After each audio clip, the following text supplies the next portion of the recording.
नमस्कार दोस्तों। मैं आपके सामने एक नई सीरीज फिर से लेके आया हूँ दोस्तों। जो नेक्स्ट क्लास है अपनी, जो सेकंड क्लास है दोस्तों। फिर अपन ने अब तक पहले पढ़ा था।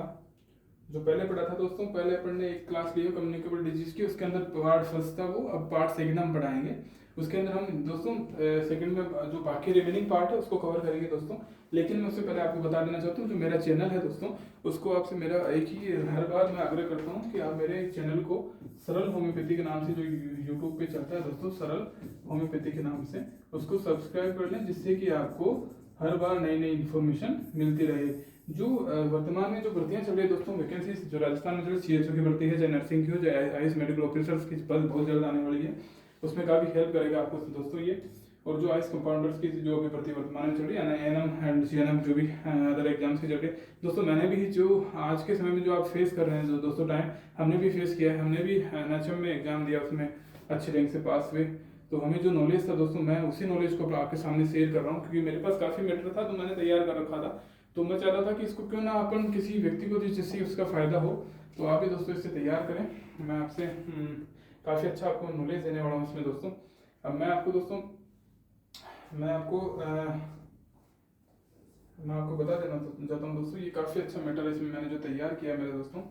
अब अपन जब नेक्स्ट स्लाइड में चलेंगे दोस्तों, नेक्स्ट स्लाइड में अपन चलेंगे, उसमें जो पहले अपन ने जहाँ तक मलेरिया तक पढ़ा था दोस्तों, मलेरिया के आगे जो अपन ने टॉपिक कर रहे हैं वो है लिम्फेटिक फ्लेरेसिस। लिम्फेटिक फ्लेरेसिस क्या होता है दोस्तों? ये इसकी पॉजिटिव ऑर्गेनिज्म क्या होती है दोस्तों? बाउचेरिया बैंक्रोफ्टी। बाउचेरिया बैंक्रोफ्टी इसकी क्या होती है दोस्तों? Positive organism. ठीक है दोस्तों, ये क्वेश्चन में आ सकता है कि लिम्फेटिक फ्लेरेसिस किसकी वजह से होता है, तो वहां पे आंसर है बाउचेरिया बैंक्रोफ्टी। उसमें चार अलग अलग टर्म दी होगी जो दोस्तों, लेकिन एक ही ब्रूगिया मेलाई और एक ब्रूगिया टिमोरी, ये भी एक इसका पॉजिटिव ऑर्गेनिज्म है। ठीक है दोस्तों, फिलेसियास, इसको क्या अन्य नाम किससे जाना जाता है? एलिफेंटेसिस। एलिफेंटेसिस का मतलब क्या होता है दोस्तों?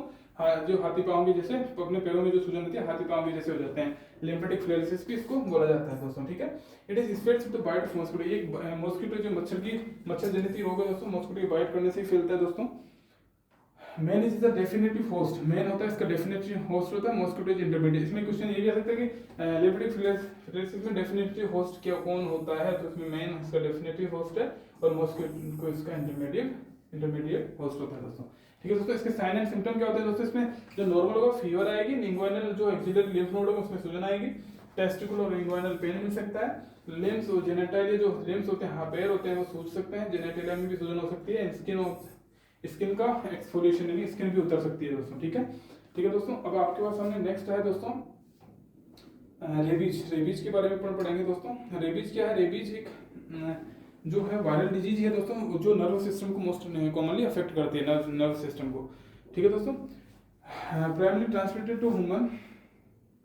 ये primary transmitted to human through the bite of scratch of infected animal carrying the rabies virus in the saliva. जैसे डॉग्स होते हैं, कुत्ते होते हैं दोस्तों, उसके सलाइवा के अंदर रेबीज वायरस मिलता है, तो वो उसके अगर कहीं स्क्रैच होता है शरीर में, कहीं भी कुछ वो स्क्रैच कर देता है या काट देता है, तो दोस्तों उसकी वजह से ये फैल सकता है। Rabies is positive organism by the virus belonging to the lyssa virus genus, a neurotropic RNA containing virus that infect the nervous system. ये नर्वस सिस्टम को अफेक्ट करता है, आरएनए वायरस होता है दोस्तों, और ये न्यूरोट्रोपिक होता है, नर्वस सिस्टम को अफेक्ट करने वाला न्यूरोट्रोपिक। ठीक है दोस्तों, it is the only communicable disease of man that is always fatal. ये सबसे एक खतरनाक, इतनी खतरनाक बीमारी होती है ये, जो कम्युनिकेबल डिजीज, ऐसी कम्युनिकेबल डिजीज को होने के बाद में व्यक्ति का जीना 0% तक होता है दोस्तों।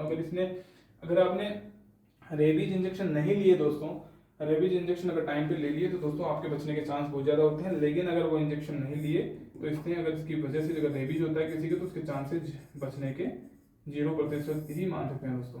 Rabies virus is also known as street virus. इसको स्ट्रीट वायरस के नाम से भी, स्ट्रीट वायरस के नाम, इसमें सड़क का वायरस है ना, तो स्ट्रीट वायरस किसे कहते हैं? रेबीज को कहते हैं दोस्तों। क्वेश्चन है स्ट्रीट वायरस को किसी के नाम से जाना जाता है, तो वो होता है रेबीज। अब दोस्तों इसमें पढ़ेंगे mode of transmission. Mode of transmission क्या है दोस्तों? एक एनिमल बाइट हो सकता है, लीक हो सकता है, एरोसोल हो सकता है, पर्सन टू पर्सन कॉन्टेक्ट भी हो सकता है। एरोसोल का मतलब होता है हवा के अंदर फैलने वाला। ठीक है दोस्तों, हवा के अंदर, ठीक है, हवा के इंक्यूबेशन पीरियड क्या होता है? 3 से 8 वीक होता है। Vaccine is given 1 ml of 6 dose by. अब इसकी जो होता है ना, इसकी बाइट पे निर्भर करता है कितना उसने बाइट किया है कुत्ते ने, या ह्यूमन से भी, किसी भी से भी हो सकता है दोस्तों। ह्यूमन से भी हो सकता है, ह्यूमन किसी आदमी ने को बाइट किया, किसी कुत्ते बिल्ली जानवर किसी ने, इसके कैट्स के इनमें भी ये वैक्सीन लगता है। तो इसके 1 ml जो लगता है डोज वो होती है 6 डोज लगती है दोस्तों सीवियरिटी के अकॉर्डिंग। 3 डोज से भी काम हो जाता है, 5 डोज से भी अच्छे से है ना, डॉक्टर पे डिपेंड करता है डॉक्टर ने कितने डोज एडवाइस किए दोस्तों उसके घाव के अकॉर्डिंग। वो सबसे फर्स्ट होता है जो 0 डे पे लगता है, यानी 0 डे का मतलब होता है जो जिस दिन काटा उसी दिन लेना होता है 0 डे। उसके बाद में तीसरे दिन, 7वें दिन, 14वें दिन, 28वें दिन और 90 दिन। तो ये अगर पूछ रहे तो नॉर्मल आपको पता होना चाहिए, आपके नॉलेज में भी होना चाहिए दोस्तों। इसमें क्वेश्चन जरूरी नहीं है क्वेश्चन बने, पर आपके नॉलेज के लिए ये जरूरी है चीजें दोस्तों। ठीक है दोस्तों, अब अपन नेक्स्ट स्लाइड पे चलेंगे। नेक्स्ट है yellow fever. Yellow fever it is mosquito borne viral infection caused by virus transmitted by the infected aedes and haemagogus mosquito. ठीक है दोस्तों, येलो फीवर का भी आप देखना किसकी वजह से फैलता है। नॉर्मल सा क्वेश्चन है, जापानी एनकेफेलाइटिस। जापानी एनकेफेलाइटिस क्या होता है, ये क्यूलेक्स मच्छर होता है उसकी वजह से होता है। क्यूलेक्स ट्राइटेनोनियोराइनकस। ठीक है दोस्तों, ये नाम बड़ा टेढ़ा है, आप पढ़ लो इसको। क्यूलेक्स महीना इसका इंक्यूबेशन पीरियड होता है 5 से 10 दिन होता है। ठीक है दोस्तों, अब इसमें ब्रुसेलोसिस एक बीमारी होती है, जैसे ये जूनोटिक डिजीज होती है ना, जूनोटिक अपने पढ़े थे ना, बैक्टीरियल जूनोसिस है ना। It is in humans also known as undulant fever, malarial fever and Mediterranean fever, ये ना है ना। ठीक है दोस्तों, ये 3 नाम से जानते हैं, अंडुलेंट फीवर, माल्टा फीवर और मेडिटेरियन फीवर। इसमें क्वेश्चन आ जाए माल्टा फीवर के नाम से कौन सी बीमारी जाना जाती है, या मेडिटेरियन फीवर के नाम से कौन सी जाती है, उसमें ब्रुसेलोसिस को बोल सकते हैं।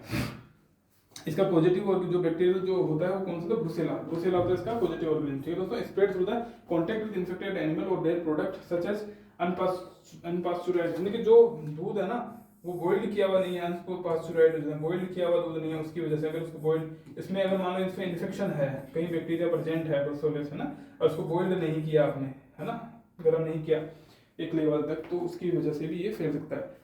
जो अंडर कुक, जो कम पके हुए भोजन होते हैं, कम पका हुआ मीट होता है, उसकी वजह से भी हो सकती है।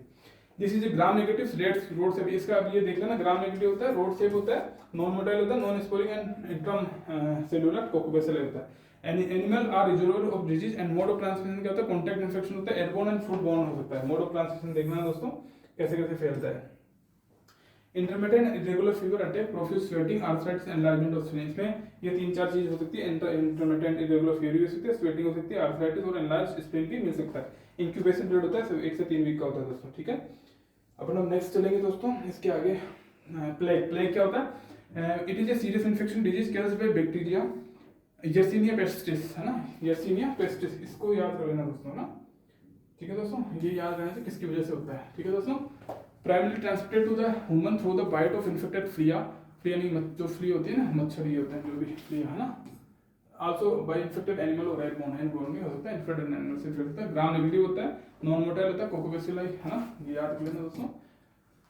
That exhibits bipolar staining with special strain, ये वाइसन स्ट्रेन्स में यूज होता है ना, यूज किया जाता है।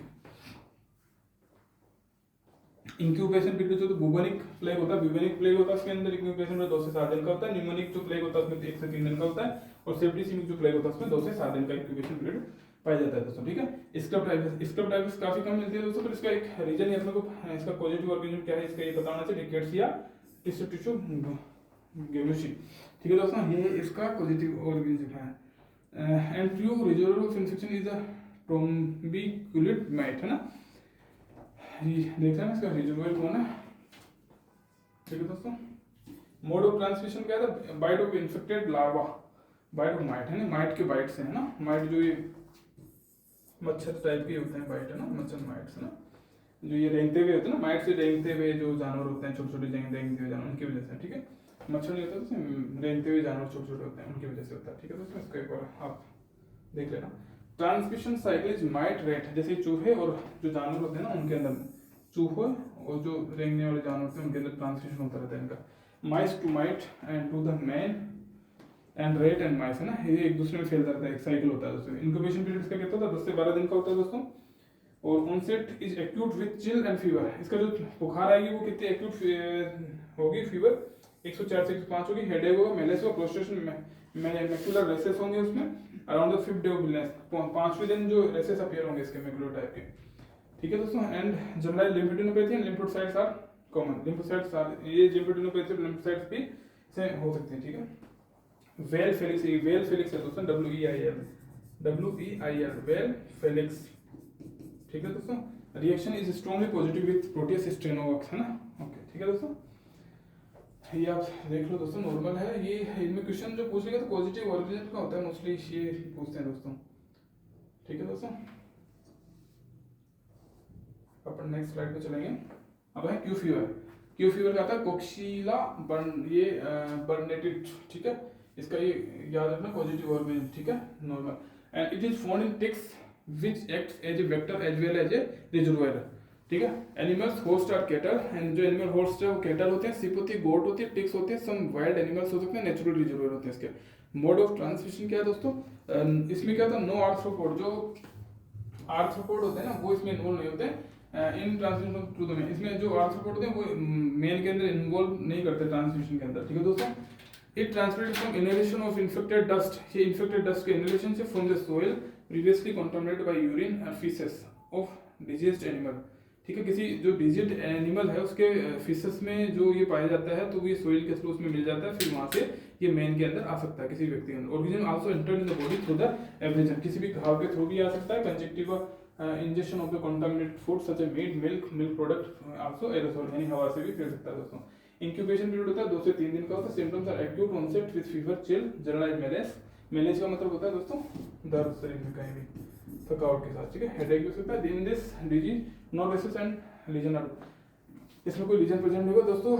इसमें आपको समझने की ज्यादा कोई आवश्यकता नहीं है। इसमें नॉर्मल सा जो क्वेश्चन बनते हैं वहां से ये इंक्यूबेशन पीरियड का बन सकता है, ये आर्थ्रोपोड एनिमल यहाँ का बन सकता है, ये बन सकता है। अब एक दोस्तों मुझे रटाना तो आपको आएगा नहीं, मैं रटा दूं किसी भी तरह से। मैंने पहले जब मैं भी कई बार तैयारी करता था, आरएस की तैयारी करता था दोस्तों, एक टीचर था वो केवल रटाता था चीजों को, है ना, रटाता था। तो वो रटाने वाला काम नहीं है। रटाने से आपको, रटने से कभी भी आप हमेशा कंफ्यूज होते हैं किसी भी एग्जाम में और आप सक्सेस नहीं होते उस एग्जाम में। तो रटना नहीं है, उसको समझो। उसको अब ये लैंग्वेज यहाँ लिखी हुई है आपके सामने, तो आप इसको देख लो, पढ़ लो, लिख लो, समझ लो कि क्या लिखा हुआ है, ट्रांसलेशन कर लो हिंदी का थोड़ा सा। पूरा मैं नहीं बता नहीं पाऊंगा यहाँ पे, मैं ट्रांसलेट एक चीज़ हो करके, मैं केवल इसको पढ़ाना है मेरा उद्देश्य, और बाकी आपको थोड़ी मेहनत आपको भी करनी पड़ेगी इसमें साथ साथ। अभी इसमें अपन दोस्तों इसमें अभी पढ़ रहे हैं टीनियासिस, है ना। इट इज जूनोटिक, ये भी जूनोटिक डिजीज है ना दोस्तों, ये जूनोटिक डिजीज है, ठीक है। ये जैसे अपने आ रही थी ना पहले, कौन जूनोटिक डिजीज कौन सी है इसमें, ये है जूनोटिक डिजीज टीनियासिस। ये किसकी वजह से होता है, टू पैरासाइट्स होते हैं, Taenia saginata and Taenia solium, ये दो पैरासाइट होते हैं, उनकी वजह से होते हैं। These are classified as cyclozoonosis because they are require more than one vertebrate host to complete their development cycle. दो वर्टिब्रेट्स जो इसको साइकिल को कंप्लीट करने, साइक्लोजूनोसिस इसलिए होता है क्योंकि दो मोर देन वन वर्टिब्रेट, एक से ज्यादा फैमिलीज की जरूरत होती है, है ना, होस्ट की जरूरत होती है to complete their development cycle. Mode of transmission क्या है इसका, through the injection of infected cysticercus in uncooked beef. जो ये सुअर का मांस आता है ना, उसके अंदर भी ये उसको अगर पका के नहीं खाते तो उसकी वजह से भी हो सकता है टीनिया सेजिनेटा। और पोर्क है सुअर का मांस, ये है ना, बीफ और ये पोर्क, ये दोनों आते हैं with eggs. And reinfection by the transport of eggs from the bovine to the stomach by retroperistalsis is considered to be rare, है ना। इंक्यूबेशन पीरियड होता है 8 से 14 दिन का होता है। Symptoms are the abdominal discomfort, anorexia, भूख की कमी, क्रोनिक इंडाइजेशन, ठीक है, ये मिल सकते हैं। फैलने का कारण क्या है ये देख लेना, टीनियासिस है ना दोस्तों। ठीक है दोस्तों, नेक्स्ट अपन देखेंगे इसमें स्लाइड, हाइड्रेटेड डिजीज। ये भी क्या, जूनोटिक डिजीज है, ठीक है दोस्तों। हाइड्रेटेड डिजीज भी क्या है, जूनोटिक डिजीज है, ठीक है। Of man caused by metacestode stage, है ना, इन्फेक्टिव लार्वा। इन्फेक्टिव लार्वा होता है उसका जो फेल जिसकी वजह से फैलता है। Of a canine intestinal tapeworm echinococcus. Cycle is complete in dog and sheep. Dog and sheep के अंदर इसकी साइकिल कंप्लीट होती है। ये याद देख लेना दोस्तों कि हाइड्रेटेड जो डिजीज है उसकी साइकिल किसमें चलती है, डॉग एंड सिप के अंदर। लिस्मेनिया से इसमें से क्वेश्चन पूछा जाता है दोस्तों, किसकी वजह से होता है, लिस्मेनिया डोनोवनी की वजह से होता है, लिस्मेनिया डोनोवनी, ठीक है। ये प्रोटोजोअल डिजीज है, ये यहाँ जूनोटिक डिजीज, ये प्रोटोजोअल डिजीज है दोस्तों, ठीक है। And transmitted to the man by the bite of female phlebotomine sandfly. ये जो इसका देखना दोस्तों, ये फीमेल फ्लेबोटोमाइन सैंडफ्लाई की वजह से होता है दोस्तों, ठीक है। They are responsible to various syndrome in human. बहुत सारे जो सिंड्रोम्स होते हैं उसके लिए ये रिस्पांसिबल होता है इसमें में। कालाजार इसकी जो मोस्ट जो खतरनाक जो फॉर्म होती है दोस्तों, ये मोस्ट डेंजरस कंडीशन है कालाजार। काला पानी, काला ज्वर, काली ज्वर जिसे बोलते हैं। और most common disease occur and it is male are the affected twice then female, ये मेल जो होते हैं ज्यादा अफेक्टेड होते हैं देन द फीमेल। इंक्यूबेशन 1 से 4 मंथ का इसका इंक्यूबेशन पीरियड होता है, 10 से 2 इयर्स इसमें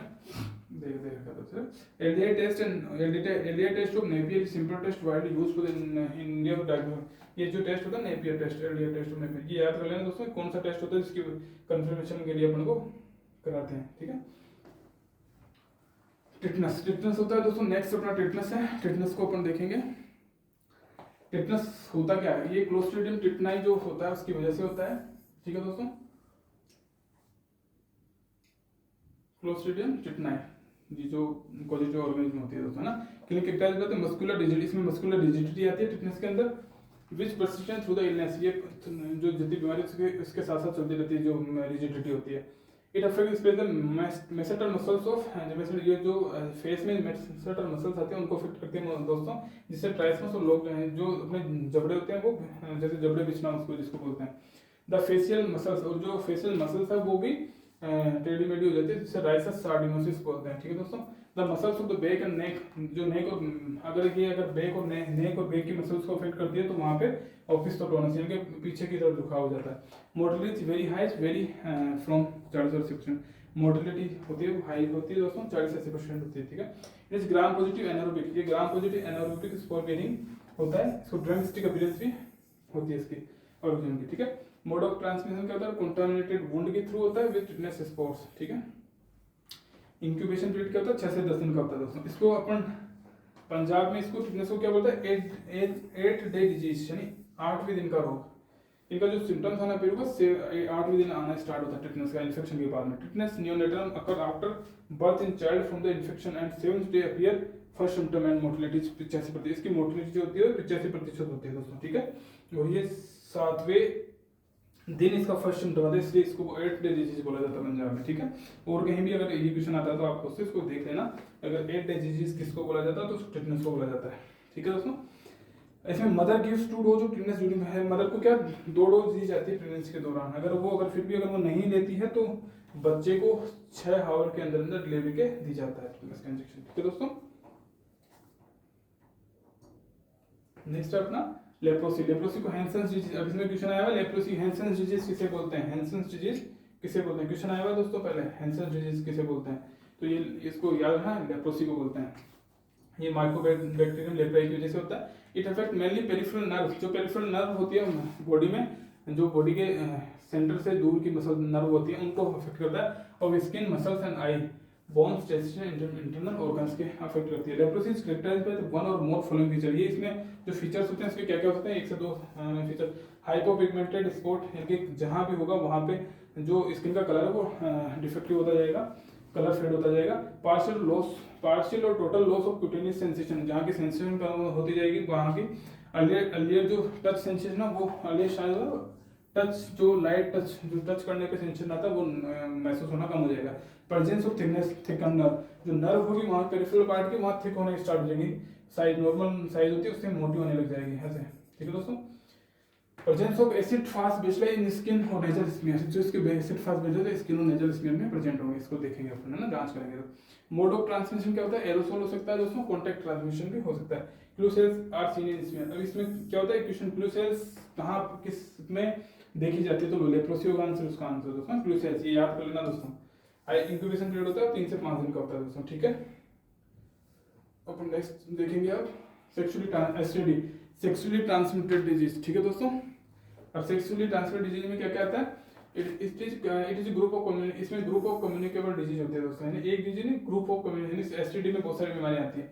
These are transmitted predominantly by sexual contact and caused by a wide range of bacteria, viral and protozoan fungal agents.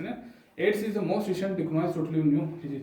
AIDS होता है ना, जो मोस्ट रिकॉग्नाइज्ड जो बीमारी है वो एड्स होती है सेक्सुअली ट्रांसमिटेड। इसमें बैक्टीरिया कौन कौन से होते हैं, बैक्टीरियल एसिडिटी कौन सी, बैक्टीरिया की जैसे एसिडिटी होती है गोनोरिया, जेनिटल क्लैमाइडिया, इनको सिफिलिस और कैनक्रोइड्स होते हैं दोस्तों, ठीक है। अब इसमें एक क्वेश्चन आ सकता है कि in which is the sexually transmitted bacterial disease, उसमें आपको ये वायरस में से इसमें उठा के दे देंगे, इसमें से उठा के दे देंगे, इसमें से किसी में दे सकते हैं, बाद में एक क्वेश्चन एक जो होगा उसमें से भी देंगे। तो वहां पे आपको याद रखना है कि कौन सा एसटीडी बैक्टीरियल डिजीज है, एसटीडी है, कौन वायरल एसटीडी है, कौन प्रोटोजोअल है, कौन फंगल है, कौन एक्टोपैरासाइट है, ठीक है दोस्तों।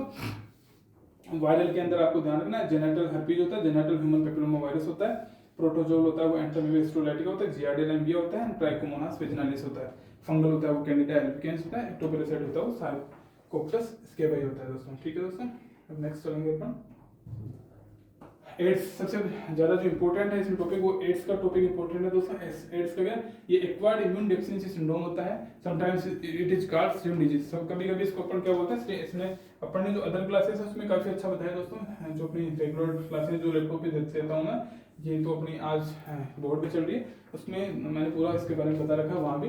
तो इसको स्लिम डिजीज के नाम से भी जाना जाता है। It is a fatal disease caused by the retrovirus known as human deficiency. ये रेट्रोवायरस होता है, ठीक है दोस्तों, रेट्रोवायरस आरएनए है ना, ठीक है, आरएनए वायरस, ठीक है, रेट्रो आरएनए, ये यहाँ दे रखा है दोस्तों, आरएनए रेट्रोवायरस, ठीक है, HIV है ना, human deficiency virus, which break down the body immunity system. जो अपने इम्यूनिटी सिस्टम होता है बॉडी का, उसको ब्रेक डाउन करता है। Living person vulnerable to host life threatening opportunities to infection. ये क्या होता है, इसकी वजह से जो अपना इम्यून सिस्टम कमजोर होता जाता है, जिससे लाइफ थ्रेटनिंग कंडीशंस बहुत इजीली अफेक्टेड होता है आदमी। न्यूरोलॉजिकल डिसऑर्डर और न्यूरोलॉजिकल मैलिग्नेंसी भी इसकी वजह से हो सकते हैं।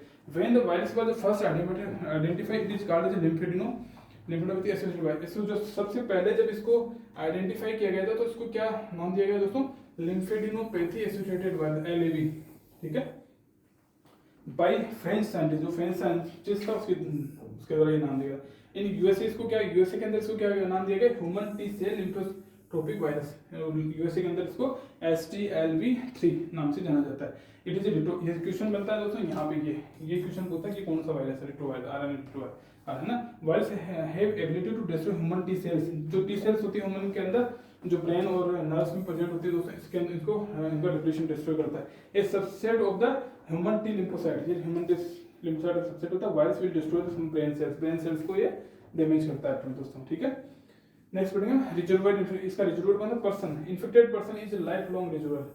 जो इन्फेक्टेड पर्सन तो लाइफ लॉन्ग इसका रिजर्वर होता है। सोर्स ऑफ इन्फेक्शन क्या है इसका, virus has been found in great concentration in blood, semen और सीएसएफ। ब्लड, सीमन और ब्लड के अंदर भी हो सकता है, सीमन के अंदर भी हो सकता है, और सीएसएफ जो सेंट्रल सेरेब्रोस्पाइनल फ्लूइड होता है उसके अंदर भी होता है। इन लोअर कंसंट्रेशन प्रेजेंट, तो ये बहुत कम मात्रा में अपने आंखों के आंसू में भी हो सकता है, सलाइवा, ब्रेस्ट मिल्क और urine and cervical and vaginal discharge में भी हो सकता है। होस्ट कौन होता है दोस्तों, इसका होस्ट होता है एज ग्रुप बिटवीन द 20 से 49 ईयर्स के जो व्यक्ति होते हैं वो होस्ट होते हैं इसके। सेक्सुअली एक्टिव पर्सन जो होते हैं, among 51% cases are the homosexual और बाइसेक्सुअल मैन। जो होमोसेक्सुअल और बाइसेक्सुअल जो मेंस होते हैं वो इसके मोस्ट जो 51% केसेस होते हैं उनमें इनमें पाया जाता है। Certain persons having risk like multiple sex partner, जो मल्टीपल सेक्स पार्टनर रखते हैं वो भी इसके लिए हाई रिस्क में होते हैं। ये एनल जो इंटरकोर्स करते हैं वो भी होते हैं, मेल होमोसेक्सुअलिटी होती है वो भी होते हैं। Also high risk phone in prostitute, जो प्रोस्टिट्यूट होते हैं वो भी इसके हाई रिस्क में आते हैं। Some other are drug abusers, drug abusers होते हैं, ट्रांसफ्यूजन रिसिपिएंट होते हैं ब्लड का, जिसको ब्लड चढ़ाया जाता है किसी का बिना चेक किए। ब्लड प्रोडक्ट्स, जो ब्लड प्रोडक्ट्स हो सकते हैं उनकी वजह से भी हो सकता है, ठीक है दोस्तों। इम्यूनोलॉजिकल ये क्या है, gradual depletion in the special group of white blood cells. एक तो व्हाइट ब्लड सेल्स को कम करता है, कार टी हेल्पर सेल्स यानी CD4 टी सेल्स होता है, इनका डिप्लीशन होता है इसमें, ठीक है दोस्तों। ये पढ़ लेना कौन सी सेल्स को अफेक्ट करता है। नेक्स्ट है अपना mode of transmission. Mode of sexually हो सकता है, ब्लड सेक्सुअल से हो सकता है, sexual transmission blood contact maternal to fetal, mother से बच्चे में भी आ सकता है। इंक्यूबेशन पीरियड इसका फ्यू मंथ टू 10 ईयर्स, 10 से कुछ महीने से 10 साल तक इसमें इंक्यूबेशन पीरियड होता है। 10 साल के अंदर जाकर के ये पता चलता है कि HIV positive. HIV antibody usually take between 2 to 12 week to appear in blood cell. 2 से 12 वीक का समय लेती है जो एंटीबॉडीज होती है HIV के आने में, है ना, 2 से 12 वीक का समय लेती है ब्लड स्ट्रीम आने में। तो they have been known as to take long, ये आल्सो इससे ज्यादा टाइम भी ले सकती है। The period before antibodies are produce it is called window. जो एंटीबॉडीज अपीयर होती है ना ब्लड के अंदर, उसके बीच का जो समय होता है उसको विंडो पीरियड बोला जाता है। यानी कि इन्फेक्शन हुआ किसी व्यक्ति के, आज इन्फेक्शन हुआ मान लो, तो उससे 12 वीक के बाद जो फर्स्ट जो यानी कि 12 वीक बाद अगर अपन ब्लड सैंपल लेते हैं HIV का, वहां उसके बीच में कभी भी ये पॉजिटिव नहीं आता, 12 वीक बाद ही पॉजिटिव मिलेगा। तो उस पीरियड को क्या बोलते हैं, विंडो पीरियड, ठीक है दोस्तों। ये समझ लेना, विंडो पीरियड इसे क्वेश्चन पूछा जाता है, विंडो पीरियड किस में प्रेजेंट होता है ना, HIV एड्स के अंदर। During which the person is particularly infectious, है ना, because the highest concentration of virus in blood, he will test negative on the standard antibody blood test. ये जब तक नेगेटिव होता है दोस्तों, ठीक है दोस्तों। हाई स्टैंडर्ड टेस्ट है तो उसमें पॉजिटिव आ सकता है।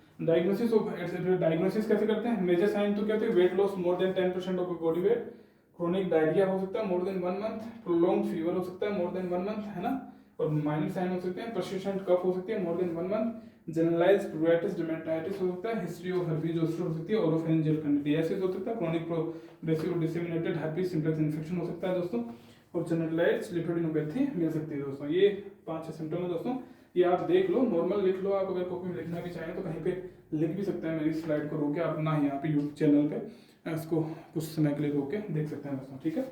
नेक्स्ट दोस्तों अपन देखते हैं इसके आगे।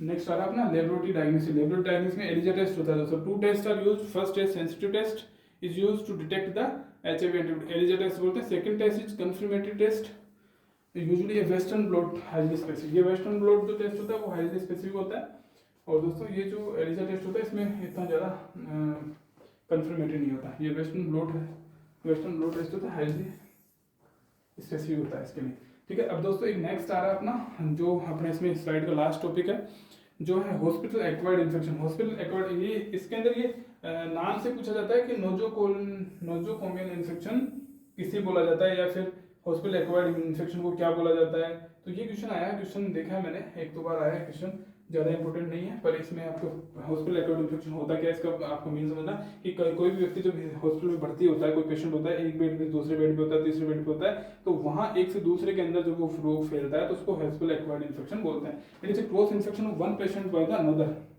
और बाय डॉक्टर और नर्स अदर हॉस्पिटल स्टाफ। यानी हो सकता है किसी से भी हो सकता है, वन पेशेंट अदर पेशेंट भी हो सकता है, किसी डॉक्टर ने किसी के चेक किया, दूसरे की जाके चेक कर लेता है, वो इन्फेक्टेड होता है गलती से, तो वो लग जाता है। नर्स होती है, वो हो सकता है उसको उसने अगर सैनिटाइज नहीं किया, वो जाकर दूसरे पेशेंट को छू ले, तो वहाँ से मिल सकता है हॉस्पिटल स्टाफ से, है ना, हॉस्पिटल के अंदर ये हो सकता है, ठीक है दोस्तों। ये एक रीजन इस नाम से जाना है ना। It is also known as nosocomial infection, इसको नोजोकोमियल इन्फेक्शन नाम से जाना जाता है। Which is not present before admission of patient, जो कि जब पेशेंट जाके एडमिट होता है ना, वहाँ उसकी वो रोग नहीं होता, लेकिन एडमिट होने के कुछ समय बाद in hospital, but it get infected in hospital. This infection is considered when get infected after 40 hours of present. जब 48 घंटे बाद अगर होता है तो ही उसको नोजोकोमियल इन्फेक्शन माना जाता है। अगर किसी व्यक्ति के एडमिट होने के 48 घंटे बाद अगर वो इन्फेक्शन वहाँ पे मिलता है, ठीक है दोस्तों। ठीक है दोस्तों, अपनी ये स्लाइड मेरे को लगता है जहाँ तक मेरे को आइडिया वहाँ पूरी हो चुकी है अपनी, और मेरा जो थोड़ा मैं फास्ट पढ़ देता हूँ दोस्तों, इसके लिए मैं आपको धन्यवाद देता हूँ। आप मेरी वीडियो को सुन रहे हैं, क्योंकि मेरे वीडियो को सुनने वाले को हिम्मत चाहिए, और काफ़ी फास्ट चलता हूँ मैं, तो मैं एक बार फिर आपको बोल देता हूँ, आप मेरे अगर चैनल पे नए हैं तो आप मेरे चैनल को सब्सक्राइब कर लेना, सरल होम्योपैथी के नाम से, सरल होम्योपैथी, ठीक है दोस्तों, सरल होम्योपैथी के नाम से मेरा चैनल है। तो यहाँ पे जो इन्फॉर्मेशन आपको मैं कुछ दिनों में देने वाला हूँ, वो आपके एग्जाम्स में बहुत ज़्यादा काम आने वाली है, क्योंकि आप जगह जगह किसी मैटर को ढूंढोगे, किसी किताब में किस मैटर को ढूंढोगे, किसी किताब में किसी 10 किताब लेके बैठोगे, वहाँ से अच्छा है कि आपको जो मैटर पका पकाया पूरा मिलता है वही आपके काम आ रहा है। आपको कहीं भी ढूंढने की आवश्यकता मेरे हिसाब से तो नहीं पड़ेगी, क्योंकि आपकी मर्जी है दोस्तों, कुछ अगर आपको पढ़ना चाहिए तो आपको कुछ किसी भी बुक का हेल्प ले सकते हैं, लेकिन आप अगर सोचें समझें तो मेरे को लगता है कि जो मैं पढ़ा रहा हूँ वो काफ़ी सफिशिएंट है, क्योंकि हमने भी जब तैयारी की थी तो यही मैटर था हमारे पास, और यहाँ से हमने काफ़ी अच्छे क्वेश्चन अटेम्प्ट किए थे। ठीक है दोस्तों, थैंक यू। अब नेक्स्ट अपन क्लास जब लेंगे तो आपको काफ़ी अच्छा नॉलेज देने वाले हैं दोस्तों, ठीक है। थैंक यू, धन्यवाद।